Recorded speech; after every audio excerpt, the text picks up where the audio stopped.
안녕하세요, 청취자 여러분. 오늘은 좀 흥미로운 주제를 가져왔습니다. 국민의힘 대선 후보로 김문수 전 지사가 선출됐잖아요. 네네. 정말 예상을 좀 깬 결과였죠. 맞아요. 그래서 저희가 받은 분석글 국민의힘 후보 김문수 보수 진영은 왜 그를 택했나 이걸 토대로 한번 깊이 들어가 보려고 합니다.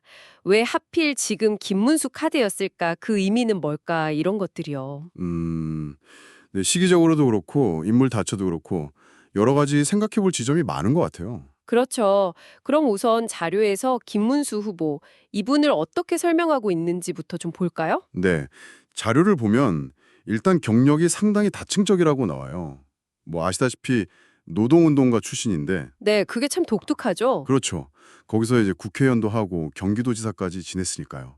어떻게 보면 진보에서 출발해서 보수의 어떤 상징적 인물이 된 케이스인데 상징적 인물이다. 네, 특히 그 강한 국가관이나 반공의식, 또 자유시장 경제 이런 철학이 아주 뚜렷해서 보수 진영 내에서는 그런 면에서 좀 상징성이 있다는 거죠. 그리고 말투도 굉장히 직설적이잖아요. 맞아요. 메시지가 아주 선명하죠. 네, 그런 점들을 자료에서 딱 짚고 있습니다. 이 정치 여정 자체가 지금의 메시지에 힘을 실어준다는 분석이고요. 그렇군요. 자, 그럼 가장 궁금한 거. 왜 지금 보수 진영은 다시 김문수 후보를 불러냈을까요? 다른 인물들도 있었을 텐데요. 그게 이제 자료 분석의 핵심인데요.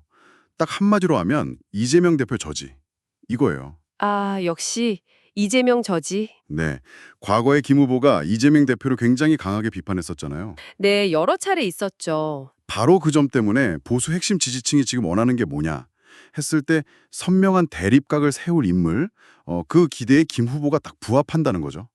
선명한 대립가. 네, 자료 표현을 빌리자면 이 대표를 확실하게 견제할 전사 이미지가 필요했다. 뭐 이런 해석이에요. 전사 이미지라 재밌는 표현이네요.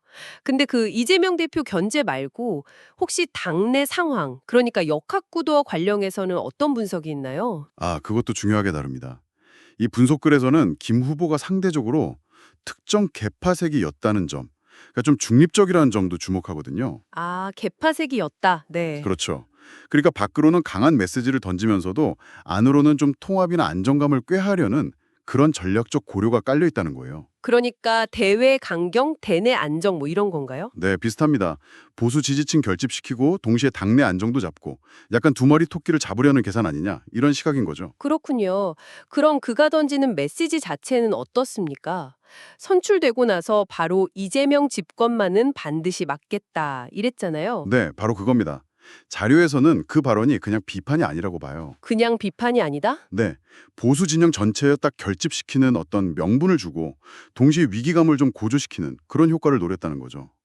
그리고 이념 중심 선거, 자유민주주의 수호 이런 프레임들 있잖아요. 네, 자주 등장하는 구호죠. 이걸 통해서 단순 정책 대결보다는 뭐랄까 보수 대 진보의 가치, 정체성 대결 구도를 만들려는 의도가 보인다고 분석합니다. 네, 여기서 말하는 이념 중심이라는 게 구체적인 정책 논쟁보다는 누가 더 대한민국 정체성을 잘 지키냐 이런 질문을 던지는 방식이라는 거죠. 자료에 따르면요.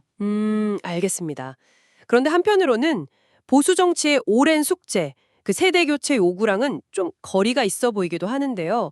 이 부분은 어떻게 설명하나요? 아, 정확한 지적이십니다. 자료도 당연히 그 비판이 있다는 걸 인정해요. 세대 교체 흐름과는 분명 배치되는 면이 있죠. 그렇죠? 그런데 동시에 어떤 해석도 내놓냐면 아직 당내 젊은 정치인들 기반이 좀 약한 상황 아니냐.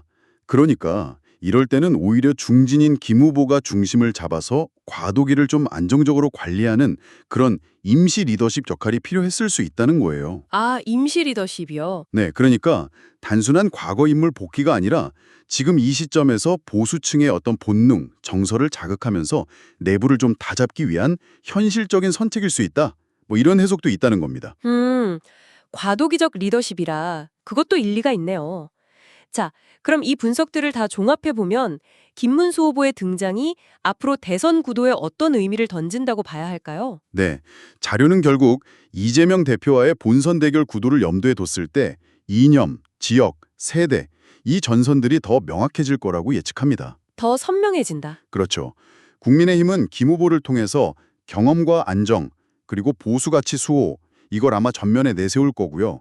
반대로 민주당은 미래와 변화, 다양성, 이런 가치를 강조하면서 맞붙을 가능성이 크다는 거죠. 정말 딱 대비되는 구도네요. 네, 그래서 결국 김문수 후보의 등장은 단순히 후보 한 명 뽑은 걸 넘어서 이번 대선에서 보수 진영이 어떤 방향으로 또 어떤 가치를 제일 중요하게 생각할 건지를 보여주는 하나의 상징적인 이정표다. 이게 이 분석의 결론인 것 같습니다. 네.